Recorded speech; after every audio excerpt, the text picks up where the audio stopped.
13-3-2025 காலை முரளி. ஓம் சாந்தி. பாப்தாதா. இனிமையான குழந்தைகளே, பதவி பெறுவதற்கான ஆதாரம் படிப்பு. யார் பழைய பக்தர்களாக இருக்கிறார்களோ அவர்கள் நன்றாக படிப்பார்கள் மற்றும் நல்ல பதவியும் அடைவார்கள். கேள்வி: யார் தந்தையின் நினைவில் இருப்பார்களோ அவர்களது அடையாளம் என்னவாக இருக்கும்? பதில்: நினைவில் இருப்பவர்களிடம் நல்ல குணங்கள் இருக்கும். அவர்கள் தூய்மையாகிக் கொண்டே செல்வார்கள். ராயல் தன்மை வந்து கொண்டே இருக்கும். தங்களுக்குள் பார்க்கடல் போன்று இருப்பார்கள். மற்றவர்களை பார்க்காமல் தன்னை பார்ப்பார்கள்.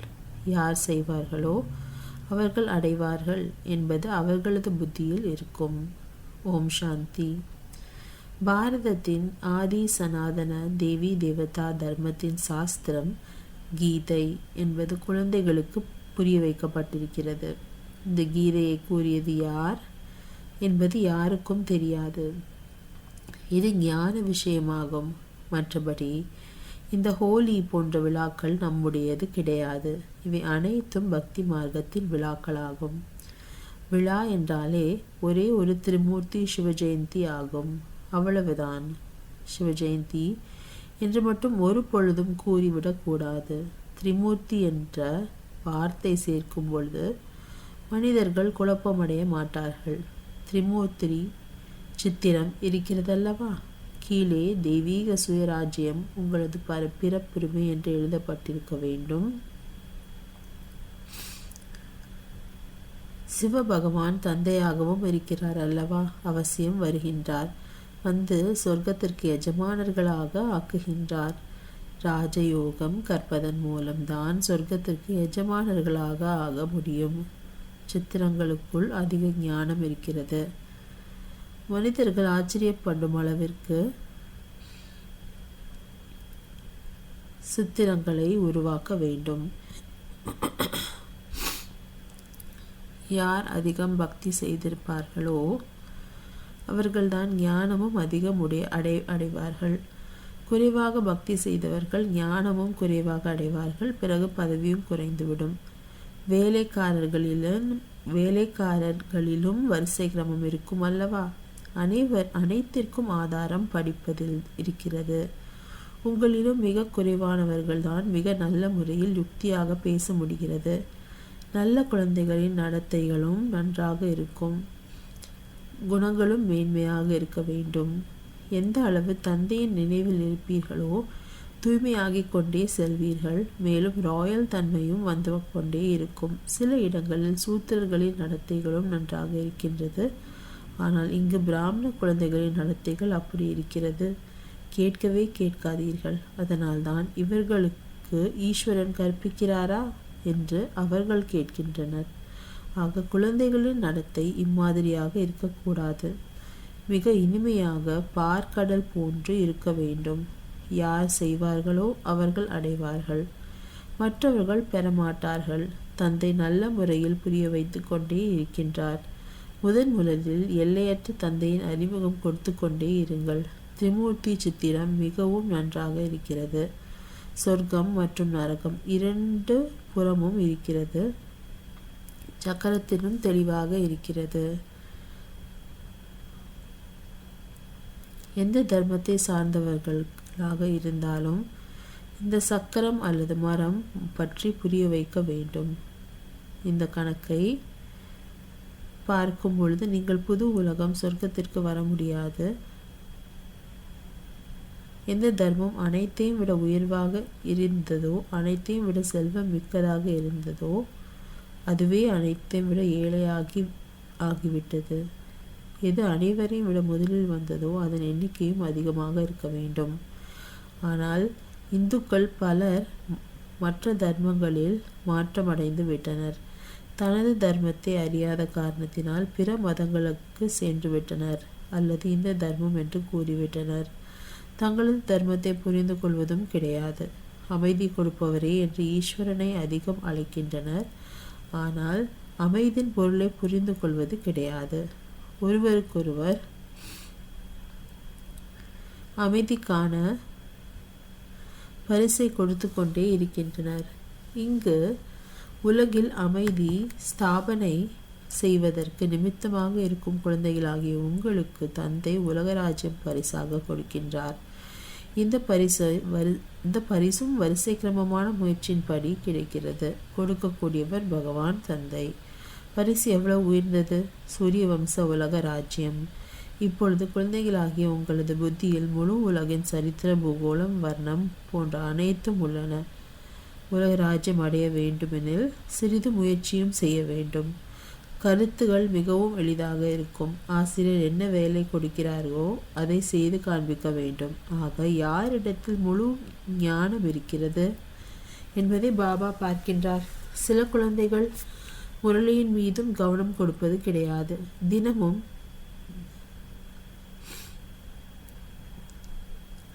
முரளி படிப்பது கிடையாது. யார் முரளி படிக்கவில்லையோ அவர்கள் மற்றவர்களுக்கு என்ன நன்மை செய்ய முடியும்?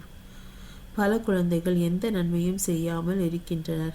தனக்கும் மற்றவர்களுக்கும் செய்யாமல் இருப்பதால் தான் குதிரைப்படை, காலாட்படை என்று கூறப்படுகின்றனர். மிக குறைவானவர்கள்தான் மகாரதிகளாக இருக்கின்றனர். யார் யார் மகாரதிகளாக இருக்கின்றனர் என்பதை சுயம் புரிந்து கொள்ள முடியும். பாபா குல்சார், குமாரக்கா, மனோகர், இந்திரா போன்றவர்களை அனுப்பி வையுங்கள் என்று கேட்கின்றனர். ஏனெனில் சுயம் குதிரைப்படையாக இருக்கின்றனர். அவர்கள் மகாரதிகளாக இருக்கின்றனர். தந்தை அனைத்து குழந்தைகளையும் நன்றாக அறிவார். சிலர் மீது கிரகச்சாரம் ஏற்பட்டு விடுகிறது அல்லவா? சில நேரங்களில் நல்ல நல்ல குழந்தைகளும் மாயின் புயல்கள் வரும்பொழுது வேதாளமாக ஆகிவிடுகின்றனர். ஞானத்தின் பக்கம் கவனம் செல்வது கிடையாது. பாபாவிற்கு ஒவ்வொருவரின் சேவையின் மூலம் அறிந்து கொள்ள முடிகிறது அல்லவா? சேவை செய்பவர்கள் தங்களது சேவையின் முழு செய்தியை பாபாவிற்கு கொடுத்து கொண்டே இருப்பார்கள். கீதையின் பகவான் நம்மை உலகிற்கு எஜமானர்களாக ஆக்கிக் கொண்டிருக்கின்றார் என்பதை குழந்தைகளாகி நீங்கள் அறிவீர்கள். பலர் அந்த கீதையும் கூட மனப்பாடம் செய்து விடுகின்றனர். ஆயிரக்கணக்கில் சம்பாதிக்கின்றனர். நீங்கள் பிராமண வம்சத்தினர்களாக இருக்கின்றீர்கள். பிறகு தெய்வீக வம்சத்தினர்களாக ஆவீர்கள். தன்னை ஈஸ்வரனின் வம்சத்தினர் என்று அனைவரும் கூறிக்கொள்கின்றனர். பிறகு நம் அனைவருக்குள்ளும் ஈஸ்வரன் இருக்கின்றார் என்றும் கூறிவிடுகின்றனர். யாருக்கு என்ன தோன்றுகிறதோ அதை கூறிக்கொண்டே இருக்கின்றனர். பக்தி மார்க்கத்தில் மனிதர்களின் நிலை எப்படி ஆகிவிட்டது? இந்த உலகம் இரும்பு யுகம், தூய்மையற்றதாகும். இந்த சித்திரத்தின் மூலம் மிக நல்ல முறையில் புரிய வைக்க முடியும். கூடவே தெய்வீக குணங்களும் தேவை. உள்ளே வெளியே சத்தியமாக இருக்க வேண்டும். ஆத்மாதான் பொய்யானதாக ஆகிவிட்டது. பிறகு அதையே சத்திய தந்தை சத்தியமானதாக ஆக்குகின்றார். தந்தை வந்துதான் சொர்க்கத்திற்காக எஜமானர்களாக ஆக்குகின்றார். தெய்வீக குணங்களை தாரணை செய்விக்கின்றார். நாம் இவ்வாறு லக்ஷ்மி நாராயணன் குணவான்களாக ஆகிக் கொண்டிருக்கிறோம் என்பதை குழந்தைகளாகிய நீங்கள் அறிவீர்கள். என்னிடத்தில் எந்த அசுர குணங்களும் இல்லைதானே என்று தனக்குள் சோதனை செய்து கொண்டே இருங்கள். போக போக மாயின் தாக்குதலினில் பலர் கீழே விழுந்து விடுகின்றனர். உங்களுக்கு இந்த ஞானம் மற்றும் விஞ்ஞானம் தான் ஹோலி மற்றும் துரியா ஆகும். அவர்களும் கூட ஹோலி மற்றும் துரியா கொண்டாடுகின்றனர். ஆனால் அதன் பொருள் என்ன என்பதை யாரும் அறியவில்லை. உண்மையில் இது ஞானம் மற்றும் விஞ்ஞானமாகும். இதன் மூலம் நீங்கள் தங்களை மிகவும் உயர்ந்தவர்களாக ஆக்கிக் கொள்கிறீர்கள். அவர்கள் என்னென்ன செய்கின்றனர்? தூபம் போடுகின்றனர். ஏனெனில் பயங்கரமான நரகமாக இருக்கின்றது. புது உலக ஸ்தாபனை மற்றும் பழைய உலக விநாசத்தின் காரியம் நடைபெற்று கொண்டிருக்கின்றது. ஈஸ்வரிய குழந்தைகளாகிய உங்களையும் கூட மாயை அந்த அளவிற்கு குத்து விடுகிறது. அதாவது மிக வேகமாக சாக்கடையில் விழுந்து விடுகிறீர்கள். பிறகு அதிலிருந்து வெளியேறுவது மிகவும் கடினமாக இருக்கிறது. பிறகு இதில் ஆசீர்வாதம் போன்ற விஷயங்கள் எதுவும் இருப்பது கிடையாது. இந்த பக்கம் முன்னேறுவது கடினமாக ஆகிவிடும். ஆகையால் மிக எச்சரிக்கை தேவை. மாயின் யுத்தத்திலிருந்து தப்பிப்பதற்கு ஒரு பொழுதும் தேக அபிமானத்தில் மாட்டிக்கொள்ளாதீர்கள். சதா எச்சரிக்கையுடன் இருங்கள். அனைவரும் சகோதர சகோதரிகள் ஆவர். பாபா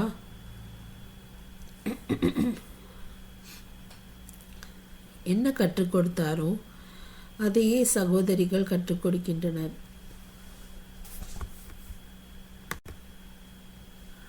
தந்தையிடத்தில் பலியாக வேண்டுமே தவிர சகோதரிகளிடத்தில் அல்ல. பிரம்மாவிடத்திலும் பலியாகக்கூடாது. இவரும் முயற்சி செய்து கற்றிருக்கின்றார். முயற்சி நன்றாக செய்திருக்கின்றார். அதாவது சுய நன்மை செய்திருக்கின்றார். நமக்கு கற்றுக் கொடுக்கின்றார். ஆக நாமும் சுய நன்மை செய்து கொள்ள வேண்டும். இன்று ஹோலி ஆகும். இப்பொழுது ஹோலிக்கான ஞானமும் கூறிக்கொண்டிருக்கிறேன். ஞானம் மற்றும் விஞ்ஞானமாகும். ஞானம்தான் படிப்பு என்று கூறப்படுகிறது. விஞ்ஞானம் என்றால் என்ன என்பது யாருக்கும் தெரியாது. விஞ்ஞானம் என்றால் ஞானத்தையும் கடந்து இருப்பது. இங்கு உங்களுக்கு ஞானம் கிடைக்கிறது. இதன் மூலம் நீங்கள் பிராப்தி பலனை அடைகிறீர்கள். மற்றபடி அது சாந்தி தாமம் ஆகும். இங்கு நடித்து களைப்படைந்து விடும் பொழுது அமைதியாக இருக்க விரும்புகிறீர்கள். இப்பொழுது உங்களது புத்தியில் இந்த சக்கரத்தின் ஞானம் இருக்கின்றது. இப்பொழுது நாம் சொர்க்கத்திற்கு செல்வோம். பிறகு 84 பிறவிகள் எடுத்து நரகத்திற்கு வருவோம். மீண்டும் அதே நிலை பிறகு ஏற்படும். இது நடைபெற்று கொண்டே இருக்கும். இதிலிருந்து யாரும் விடுபட முடியாது. இந்த நாடகம் ஏன் தான் உருவாக்கப்பட்டிருக்கிறது என்று சிலர் கேட்கின்றனர். அடே, இது புது உலகம் மற்றும் பழைய உலகிற்கான விளையாட்டாகும். அழிவற்றதாக உருவாக்கப்பட்டிருக்கிறது. மனத்தை வைத்து புரிய வைப்பது மிகவும் நல்லது. அனைத்தையும் விட முதல் முக்கிய விஷயம், தந்தையை நினைவு செய்தால் தூய்மையானவர்களாக ஆகிவிடுவீர்கள். மற்ற தர்மங்களில் மாற்றலாகி சென்றவர்களில் யார் யார் எந்த குலத்தை சார்ந்தவர்களோ அவர்களும் வெளிப்படுவார்கள் என்பது நாளடைவில் தெரிந்துவிடும். எப்பொழுது அனைவரும் வந்து விடுவார்களோ அப்பொழுது மனிதர்கள் ஆச்சரியப்படுவார்கள். தேக அபிமானத்தை விட்டுவிட்டு ஆத்ம அபிமானியாக ஆகுங்கள் என்று அனைவருக்கும் கூறுங்கள். உங்களுக்கு படிப்பு தான் மிக பெரிய திருவிழா ஆகும். இதன் மூலம் உங்களுக்கு எவ்வளவு வருமானம் ஏற்படுகிறது. அவர்கள் இது போன்ற திருவிழாக்கள் கொண்டாடுவதற்கு எவ்வளவு பணத்தை வீணாக்குகின்றனர். எவ்வளவு சண்டை சச்சரவுகள் ஏற்படுகின்றன. பஞ்சாயத்து ராஜ்யத்தில் சண்டைதான். யாருக்காவது லட்சம் கொடுத்தாவது கொல்வதற்கு முயற்சி செய்கின்றனர். இவ்வாறு பல உதாரணங்கள் நடந்து கொண்டே இருக்கின்றன. சத்தியுகத்தில் இப்படிப்பட்ட உபத்திரவங்கள் நடைபெறாது என்பதை குழந்தைகள் அறிவீர்கள். ராவண ராஜ்யத்தில் அதிக உபத்திரவங்கள் ஏற்படுகின்றன. இப்பொழுது தமு பிரதானம் அல்லவா? ஒருவருக்கொருவரின் கருத்துகள் ஒன்று சேராத காரணத்தினால் எவ்வளவு சண்டைகள் நடைபெறுகின்றன.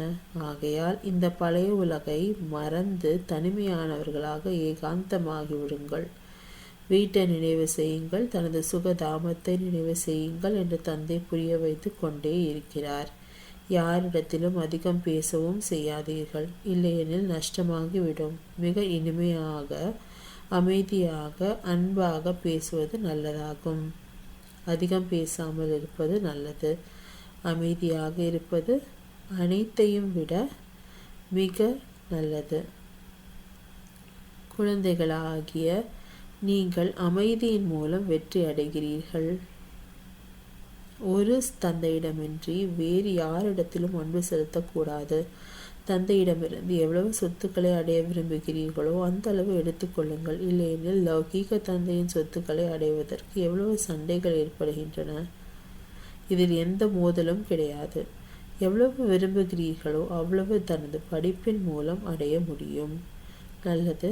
இனிமேலும் இனிமையான தேடி கண்டெடுக்கப்பட்ட செல்ல குழந்தைகளுக்கு தாயும் தந்தையுமான பாப்தாதாவின் அன்பு நினைவுகள் மற்றும் காலை வணக்கம். ஆன்மீக குழந்தைகளுக்கு ஆன்மீக தந்தையின் நமஸ்தே. தாரணைக்கான முக்கிய சாரம். 1. சத்தியமான தந்தை சத்தியமானவர்களாக ஆக்குவதற்காக வந்திருக்கின்றார். ஆகையால் சத்தியமாக நடந்து கொள்ள வேண்டும். எனக்குள் எந்த அசுர குணங்களும் இல்லைதானே, நான் அதிகம் பேசுவது கிடையாது அல்லவா என்று தன்னை சோதித்து கொள்ள வேண்டும். மிக இனிமையானவர்களாக ஆகி அமைதியாக மற்றும் அன்பாக பேச வேண்டும்.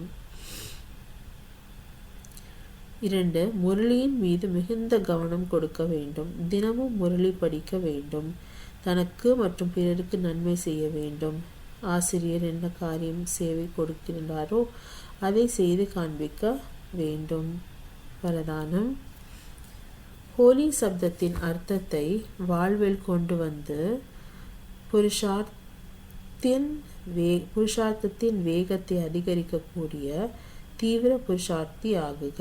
ஹோலி என்றால் எந்த விஷயம் முடிந்துவிட்டதோ கடந்துவிட்டதோ அதை முற்றிலும் அழித்து விட வேண்டும். கடந்ததை கடத்திவிட்டு முன்னேறி செல்ல வேண்டும். இதுதான் ஹோலி கொண்டாடுவதாகும். கடந்த விஷயங்கள் மிகவும் பழைய ஏதோ ஜென்மத்திற்கானதாகும் என்று அனுபவமாக வேண்டும். எப்பொழுது அப்படிப்பட்ட ஸ்திதி இருக்குமோ அப்பொழுது புருஷார்த்தத்தின் வேகம் அதிகமாகும். எனவே தனது மற்றும் மற்றவர்களின் கடந்த விஷயங்களை ஒரு பொழுதும் சிந்தனையில் கொண்டு வராதீர்கள், புத்தியில் வைக்காதீர்கள் மற்றும் வர்ணனையும் செய்யாதீர்கள். அப்பொழுதே தீவிர புருஷார்த்தி ஆக முடியும். ஸ்லோகன். அன்பு சிநேகம் தான் சகஜ நினைவிற்கான சாதனமாகும். ஆகையால் சதா அன்புடன் இருக்க வேண்டும் மற்றும் அன்பானவர் ஆக வேண்டும். மாதேஸ்வரி அவர்களின் விலை மதிப்பெற்ற மகா வாக்கியம் குப்த மறைமுக பந்தனத்தில் உள்ள கோபிகைகளின் புகழ். பாடல். பாராமல் நேசிக்கிறேன், இருந்த இடத்திலே உன்னை யோசிக்கிறேன்.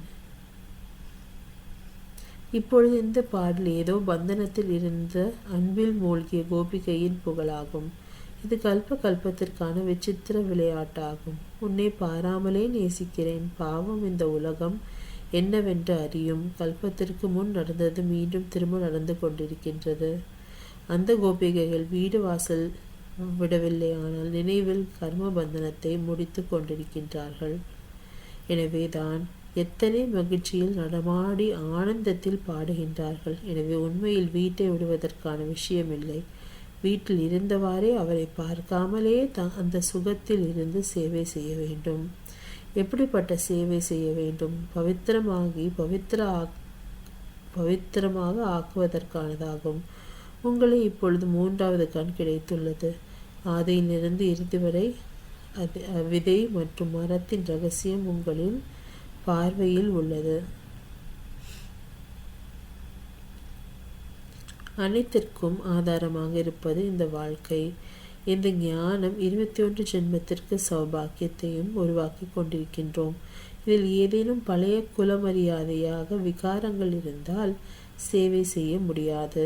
அது தனது குறையாகும். அநேக பேருக்கு இந்த பிரம்மா குமாரிகள் வீடு வாசலை விட்டு வந்துவிட்டார்கள் என்று சிந்தனை வருகின்றது. ஆனால் வீடு வாசலை விடுவதற்கான விஷயமில்லை.